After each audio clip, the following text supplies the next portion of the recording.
guys, Will here with W.T.F car reviews, and today we're going to be reviewing this all-new 2023 Hyundai Elantra Limited. And a big thanks to Stefano and the rest of the management and staff here at Brandon Hyundai in Tampa, Florida for making this review possible. I'll leave a link to our inventory below, and if you're looking for a new car or SUV in the Tampa area, I would definitely recommend checking these guys out and ask for Stefano. And for those of you guys who don't know, the Elantra has been Hyundai's compact sedan since 1990, lasting for 7 generations, the 7th generation being released in 2021. The Elantra has been a very popular vehicle though for the past 7 generations, partially because of its competitive price point, competing with vehicles like the Toyota Corolla, Honda Civic, and even the Mazda 3. Available in 4 different engine options for 2022 at least. Not quite sure if they're bringing back the N with the 2-liter turbo, but so far coming standard with a 2-liter inline 4-cylinder, cranking out 147 horsepower, 132 pound-feet of torque. You can upgrade to the N-line trim level, which comes equipped with a 1.6-liter turbo. We already reviewed the 2023 N-line on this channel. It's surprisingly quick, making 201 horsepower, 195 pound-feet of torque. The big difference for 2023 is the N-line trim no longer comes equipped with a 6-speed manual transmission. If you want the N-line, you got to go for the 7-speed DCT, which is the quickest way to get the car to 60, which is a good thing. But for the enthusiast, I'm sure you're not happy with the deletion of the 6-speed manual. We also get a hybrid power plant, which features a 1.6-liter gas motor and a 34 kilowatt electric motor and a 1.3 kilowatt hour lithium ion battery, making 139 horsepower, 195 pound-feet of torque. The hybrid's available in 2 different trim levels, starting with the blue at around $24,400, which is a very competitive price point. That's actually surprisingly inexpensive for a hybrid, and the limited costing $29,000.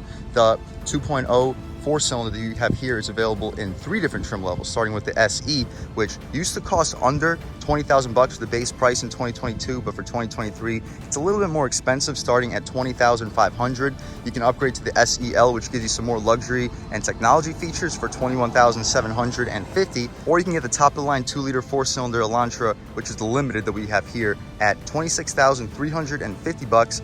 Let's see what we get. So up front, you notice your black styling for the grille area, LED for the headlamps, and daytime running lights. Definitely liking those LEDs. No front parking sensors, unfortunately, for the Elantra, but for a $27,000 sedan, not really a big deal. We get radar cruise control with stop and go, functional airflow in the corners, which is nice. Hopefully I can pick up that airflow for you guys, and a very clean looking front end. As far as the front end, I'll try to reposition the camera so you guys can actually see it. I'm sorry about that, but the wheel and tire setup, very impressive for this limited trim. We get 17-inch rims wrapped in Kumho Majesty all-season tires, dimensions being 225/45 R17s. I like the design too with those jaggedy edges. Looks really cool with the gunmetal gray and silver contrast. No plastic cladding for the wheel well, but we do have a splash guard right up front. Continue along, the mirrors fold, LED turn signal on the mirror, blind spot monitoring on the glass. Black trim for the window trim, smart access for the driver and the front passenger. The window sticker, you guys can't pause.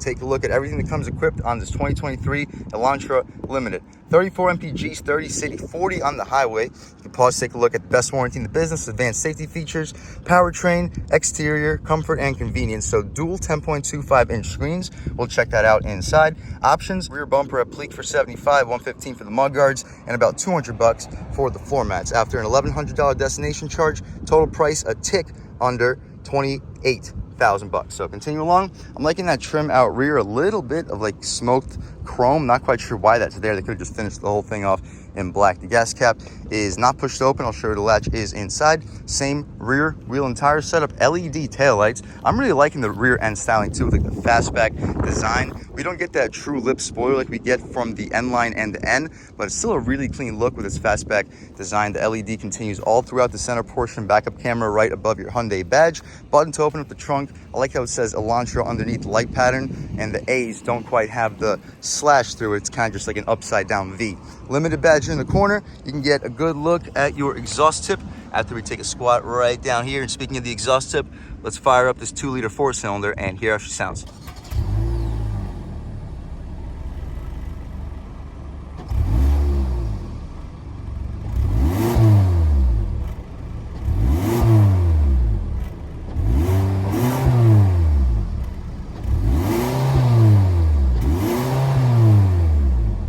Guys, that was the sound of the 2-liter 4-cylinder sold by Hyundai for the 2023 Elantra Limited, and it sounds pretty decent for what it is, cranking out 147 horsepower, 132 pound-feet of torque. You can expect 0 to 60 in the low 8-second range, so certainly not the quickest, but that's not what this car is about. You're getting about 35 combined MPGs, and it also has a top speed of 130 miles per hour. You just gotta wait for it to get there, so really not a big deal. What you see is basically what you get. The battery's on the driver's side, which isn't that good for weight balance, but as you see, the motor seems to be pushed decently to the left. Aluminum stick connecting your two strut towers together, so the handling should be surprisingly impressive. We can shut this hood right up as soon as we figure out this prop rod. Hopefully I don't burn myself.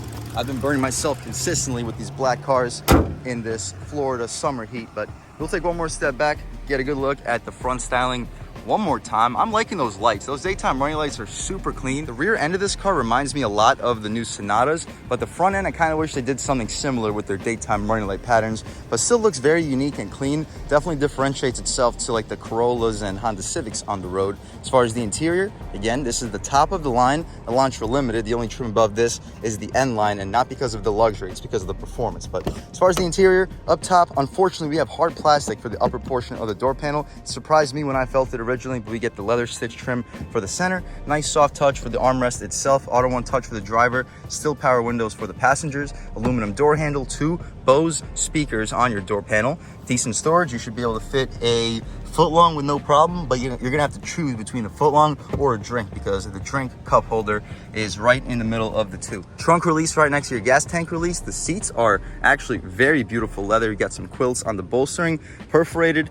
They're heated, not cooled, unfortunately. I kind of wish we had ventilated or cooled seats for the limited trim, but the seats are still super beautiful and impressive. Fully adjustable lumbar control, recline, drop, lift, and slide. As far as the interior itself, let's take a step inside and really check it out. So first thing we notice is the steering wheel. The Hyundai steering wheels have been fantastic recently. The thickness is there. Good bolstering notch for the 10 and 2, 9 and 3 fits your hands perfectly. You get spokes for like with the armrest slots. So when your arm's on the armrest, you have a perfect spoke to grab your hand on both armrests, depending on which arm you'd like to drive with. If you want to be reckless, drive with your hand and arm on your lap. You can use your 6 o'clock spoke. Very beautiful steering wheel. Rubberized area for the horn itself. Pretty aggressive sounding horn. You just got to use a little bit of muscle to actually activate it. As far as the steering wheel controls, we get voice commands, mode, AM, FM, and Sirius, volume adjustments, skip, hang up and answer your phone calls. On the right side, we have our infotainment adjustments, steering assist, not steering assist, lane keep assist, and active steering, radar cruise control with stop and go. As far as the infotainment adjustments, let's check it out. So again, we get the dual 10.25-inch screens. You press this button right here and you can adjust it. So right now we're looking at a compass. You can also check out your drive info, MPGs, accumulated info, attention level, and the tire pressure once you're driving.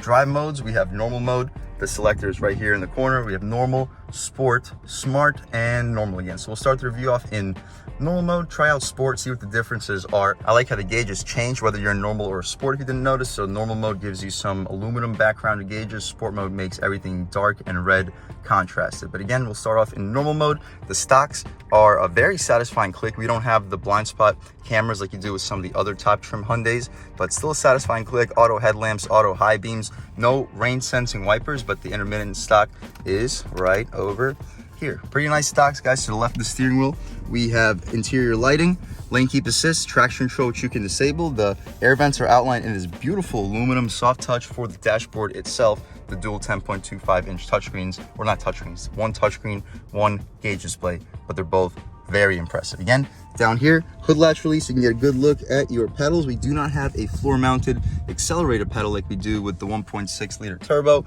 but continuing along the map, we can check out the full screen map, and it's pretty responsive. Typical Hyundai Kia touchscreen, nice resolution. You can check out the home screen, and the home screen is very responsive. So we have map, navigation, phone, projection, voice memo, climate, valet mode, HD radio, media, blue link, and the setup, user manual, and the notifications as well. My personal favorite to look at all times would just be the map.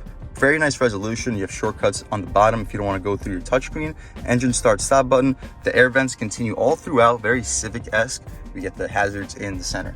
The volume dial has a satisfying resistance to it, very high quality feeling. Dual zone automatic climate control, heated seats for the front. We get a 12 volt and 2 USB ports, wireless charging pad equipped on the limited trim. The gear selector controls the CVT transmission. We don't have the dual clutch like we have on the N-Line trim, but it's still pretty quick, responsive transmission. We'll check it out once we take it out for a drive, of course. The backup camera is actually excellent resolution. Some of the best resolution I've seen on any Hyundai car so far. We get rear parking sensors too for the limited trim. Manual shift controls, no paddle shifters, wouldn't really be expected with a CVT, but you can upshift and downshift in the improper directions. Electronic parking brake, auto hold. We get 2 cup holders, which are removable. You can remove it if things get dirty, and you can clean it out, vacuum it out for one reason or another. The grab handle in the center, it can be a little bit intrusive for certain activities, but if you don't like the grab handle, you could always go for the Kia Forte, which sits on the same platform and does not have the intrusive handle. The armrest, it's not leather. I kind of wish that it was, but it's a very soft touch plastic material. You can open it up. Very spacious, guys. You can easily fit 6 or 7 12-ounce bottles with no issues. So actually surprising how spacious that little center cubby really is. The glove box, you pull the latch, it's not damped or lined with felt, but it's large. You're fitting 25, 30 license plates. You might be able to fit a second pair of shoes in there too. As you mentioned, the dashboard is all soft touch material, essentially a frameless rear view mirror, very thin frame, auto dimming too. We get a sunroof, not a moonroof, but it's a sunroof. Gets the job done. You can open it up. The roof goes inside of the roof. The glass goes inside of the roof, and it opens up pretty far. It goes up even further than that. So basically to the end of the front row. We can poke our way out of here. Super hot day today in Brandon, Florida. It's sunny and 98 degrees, and it looks like a storm is coming in the next couple hours, so the humidity is up. We'll leave the shade open so when we hop out back, you can see how much light is brought into this cabin. Interior light appears to be an LED. Correct me if I'm wrong. But other than that, that's about it for this front seat, guys. Really an impressive sedan for the $27,000, $28,000 price point. We can check out the back seat, see how much space is offered back there, as well as the overall quality of the material. So stepping out back, just like up front, hard plastic for the upper portion. In the back seat, we have hard plastic for the frame too, even hard plastic for the armrest. The center portion though is soft, so I'm not quite sure what Hyundai was thinking here. Why make the middle portion soft but the armrest hard? Wouldn't it make more sense for this to be hard and the armrest soft? Just a little head scratcher for me, but we get some storage here, power window, decent storage below. You'll fit a big opening. That's a massive size cup holder, additional one of your Bose speakers. The seats, the padding does not go out to the door frame, but the seats themselves are still a nice leather, perforated leather, comfortable seats. As far as space, I'm a little bit over 6 feet tall, sitting behind my seat settings, and wow, now this is impressive. This is a compact sedan. This is like best in class legroom. I got 6 inches behind my seat settings, plenty of room for my feet. Headroom starting to get a little bit close to the top, maybe like an inch or 2 before my head would start to touch. So if you were over 6'3", 6'4", you may not have the most headroom, but legroom, if you're under 6'6", 6'7", you should have no issues whatsoever. I wish we had air vents for the Limited. I really wish we had air vents for the Limited. Not quite sure why we have a pass-through too, because this is a front-wheel drive car and there are no all-wheel drive options for the Elantra. But anyway, that's about it for this back seat area. We can check out this center cubby. Once we move this plastic out of the way, we get a string attached to it. I probably should have taken the plastic off before starting this review, but it's leather, it's pretty soft. 2 cup holders, you'll fit 16 ounces in there with a pass-through, good spot for a phone. But again, we can shut this thing right up. That's about it for this interior, LED interior light out rear.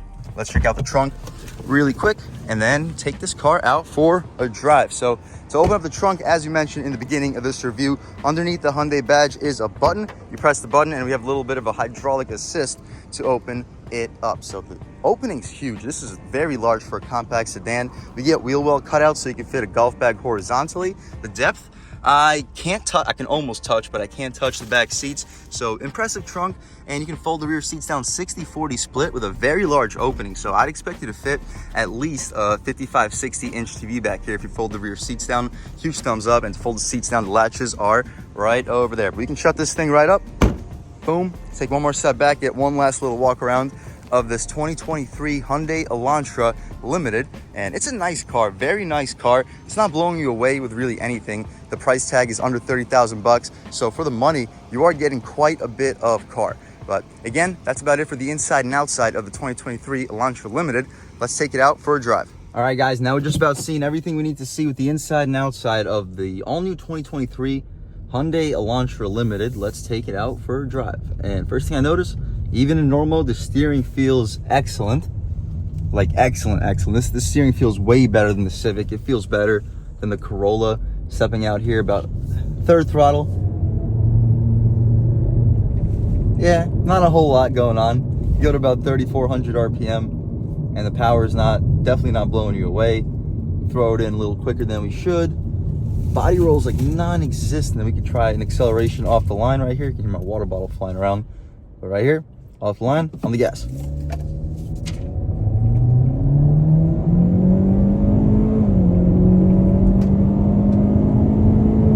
Okay, it gets there. Once you cross about 4,500 RPM, the power surge is solid. I think 4,500 is the max torque for this motor, so that makes sense. Once you reach the max torque, it starts to move pretty well, but you do have to wait for the revs to reach about 4,500 for serious power. About like third throttle again. Not bad. It gets up to speed. If you live in the city, this is more than enough power for you. Merging onto highways, you may have to put your foot to the floor to merge onto highways, but that's fun. You definitely get to use all the power of this 2-liter 4-cylinder, but the steering feels excellent. We're only in normal mode and the steering feels great. Ride quality, it's good. Good ride quality. It's soft. It's not as soft as the Palisade we just reviewed in this channel. It's not as soft as the K5 we just reviewed in this channel, but it's good. It's softer than the Forte GT we just reviewed, so I guess that's all you can really ask for. Giant bumps right here. Boom. Okay, not bad at all. Smooth. So if you're in the city, you want to drive over some potholes, this thing will do so pretty comfortably. Good road to try another acceleration off the line. This time we'll try it out in sport, see what the differences are. Off the line, sport, and on the gas. Same thing. Ooh. Okay. So yeah, literally the exact same thing performance-wise. I didn't notice any difference. So I guess sport will give you a bigger difference when you're just partially on the throttle. It'll make the gas pedal just more sensitive. Ride quality is the same thing. Steering feels a little bit heavier. Okay, throwing it in. The handling is still very good and coming out. Not bad. I feel like the CVT jolts when we hit bumps. When we hit bumps, it sounds like the CVT is beginning to slip, which is kind of strange, but maybe it's just in my head. Taking another step out here. Lean into it about halfway. Okay. Yeah, it's a little bit more sensitive in sport mode, but not by much. Not sensitive to the point where I wouldn't want to do this for daily driving. We'll step onto this highway, see if we lose our overdrive gears in sport, and we could also open her up for real one time and see what she's got. All right, guys, taking a step out here, we can open her up on the gas.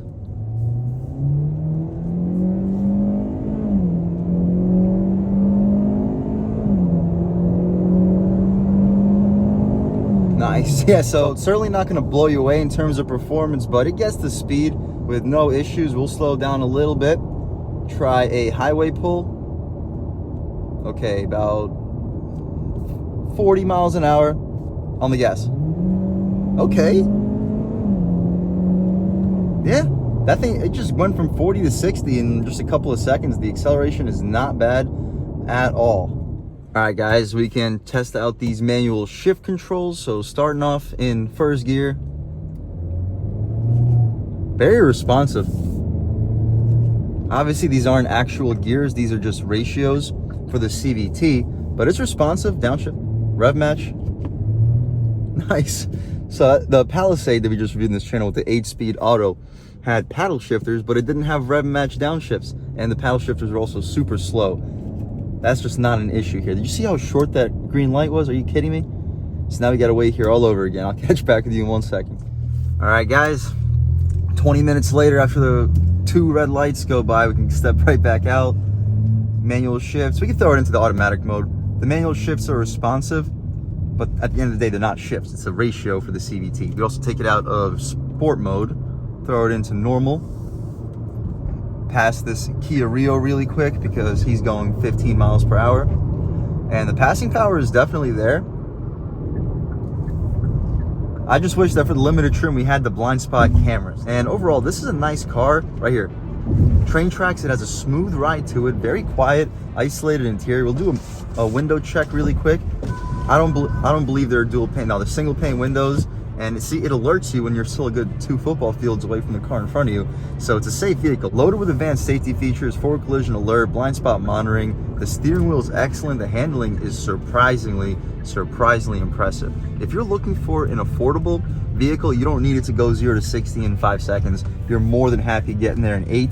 I would definitely recommend checking out the new Elantra. It is a nice vehicle from the inside and out, loaded with tech. The ride quality is great. The features and tech is impressive. The dual 10.25-inch screens, the Bose sound system sounds excellent. So if you're looking for a spacious vehicle, you want it to look good, you want to be comfortable while driving, and you don't want to spend over $30,000, I would definitely recommend checking out the Elantra Limited. It is a nice car, especially for the money. If you're looking for a car that blows you away in terms of performance, I definitely wouldn't send you this way. But if you're looking for a nice balance between performance, sporty looks, and overall comfort, this is a great way to go. And a huge thanks to Brandon Hyundai in Tampa, Florida for making this review possible. I'll leave links to your inventory below, and if you're looking for a new car or SUV in the Tampa area, I would definitely recommend checking these guys out. And as for Eli, and huge thanks to all you guys for watching. I had a great time making this video. If you're new to the channel, please subscribe. If you've already subscribed, thank you so much.